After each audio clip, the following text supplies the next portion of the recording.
Hey guys, welcome back to the channel. We're so glad you joined us for another daily Bible reading, and we hope you're having a blessed day wherever and whenever you are. Today we're going to continue our journey through the Bible in 60 days. And it's not the whole Bible, but it is like a taste of the Bible in 60 days. It's a great plan for families and kids to get started in the Bible. And it gives you kind of just a good, like I said, a good taste of the Bible. Now, if you want to follow this plan or other plans like it, make sure you go to the website, questionsgod.com. Again, that's questionsgod.com. And special thanks to them for allowing us to do this plan on YouTube. Now, we're going to jump right into, we're going to be reading Israel Getting a King, and that is going to be in 1 Samuel. And we're going to be reading chapters 8, 9, and then one verse in chapter 10. Kind of weird how they did that, but we're going to do it. That's what the plan calls for, and we'll see the relevance of it here shortly. But it's Israel Gets a King, and again, we're in the Old Testament still right now, and we're going to jump right in. And again, I'm reading out of the NIV. That's the New International Version. And let's get started. When Samuel grew old, he appointed his sons as Israel's leaders. The name of his firstborn was Joel. The name of his second was Abijah. And they served at Beersheba. But his sons did not follow his ways. They turned aside after their dishonest gain and accepted bribes. They turned aside after their dishonest gain and accepted bribes and perverted justice. How's your selfies coming along? You don't want me taking selfies? I don't care, but I just know that whatever you're doing, it's on camera. It's fine if you do. So all the elders of Israel gathered together and came to Samuel at Ramah. They said to him, "You are old, and your sons do not follow your ways. Now appoint a king to lead us, such as all the other nations have." But when they said, "Give us a king to lead us," this displeased Samuel. So he prayed to the Lord, and the Lord told him, "Listen to all that the people are saying to you. It is not you that they have rejected, but they have rejected me as their king, as they have done from the day I brought them up out of Egypt until this day, forsaking me and serving other gods. So they are doing to you.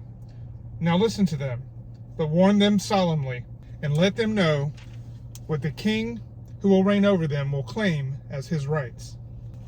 Samuel told all the words of the Lord to the people who were asking him for a king. He said, "This is what the king who will reign over you will claim as his rights. He will take your sons and make them serve with his chariots and horses, and they will run in front of his chariots. Some he will assign to be commanders of thousands and commanders of fifties, and others plow his ground and reap his harvest, and still others to make weapons of war and equipment for his chariots. He will take your daughters to be perfumers and cooks and bakers. He will take the best of your fields and vineyards and olive groves and give them to his attendants.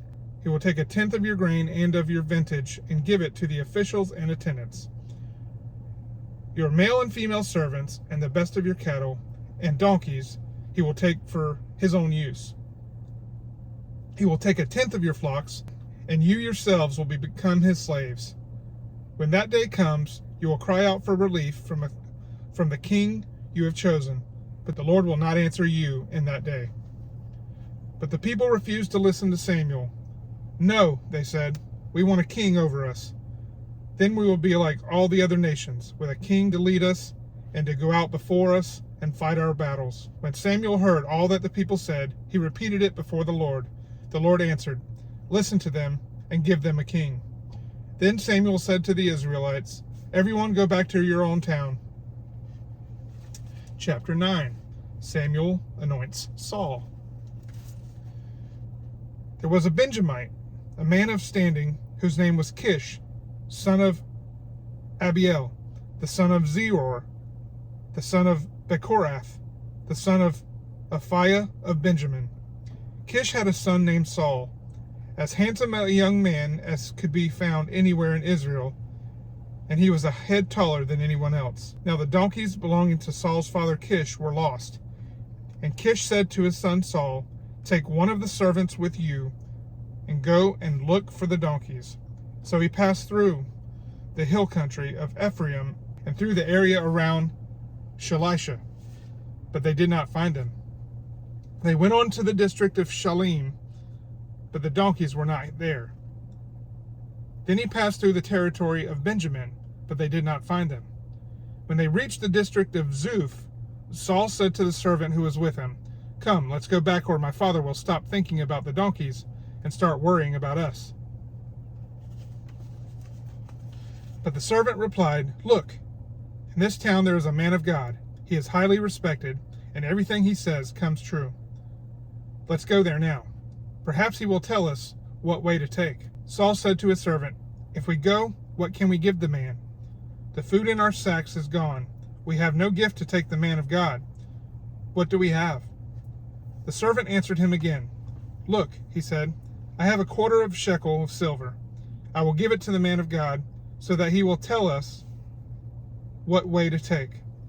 Formerly in Israel, if someone went to inquire of God, they would say, "Come, let us go to the seer," because the prophet of today used to be called a seer. "Good," Saul said to his servant. "Come, let's go." So they set out for the town where the man of God was. As they were going up the hill to the town, they met some young women coming out to draw water. And they asked them, "Is the seer here?" "He is," they answered. "He's ahead of you.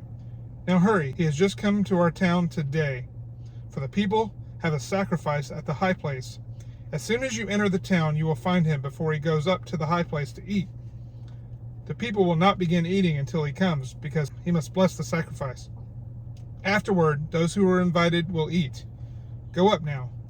You should find him about this time." They went up to the town, and as they were entering it, there was Samuel coming toward them on his way up to the high place.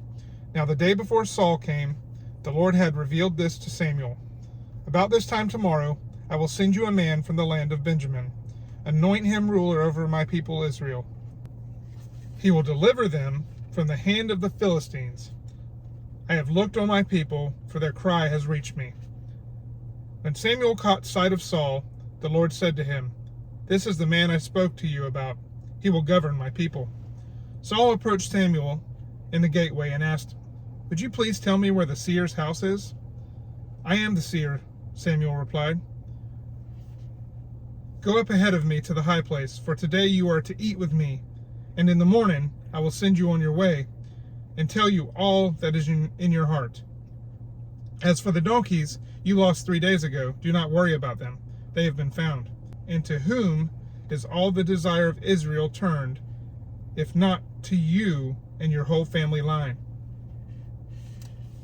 Saul answered, "But I am not a Benjamite, from the smallest tribe of Israel, and is not my clan the least of all the clans of the tribe of Benjamin? Why do you say such a thing to me?" Then Samuel brought Saul and his servant into the hall and seated them at the head of those who were invited, about 30 in number. Samuel said to the cook, "Bring the piece of meat I gave you, the one I told you to lay aside." So the cook took up the thigh with what was on it and set it in front of Saul. Samuel said, "Here is what has been kept for you. Eat, because it was set aside for you for this occasion from the time I said, 'I have invited guests.'" And Saul dined with Samuel that day. After they came down from the high place to the town, Samuel talked with Saul on the roof of his house. They rose about daybreak, and Samuel called to Saul on the roof, "Get ready, and I will send you on your way." When Saul got ready, he and Samuel went outside together. As they were going down to the edge of the town, Samuel said to Saul, Tell the servant to go on ahead of us." And the servant did so. "But you stay here for a while, so that I may give you a message from God." Now we're going to read the first verse from chapter 10. Then Samuel took a flask of olive oil and poured it on Saul's head and kissed him, saying, "Has not the Lord anointed you ruler over his inheritance?" Okay, so that was kind of an important first verse. It kind of lets you know that he was being anointed. And that's the end of our reading today. We hope you'll join us again on the next daily Bible reading, and we will see you tomorrow. God bless.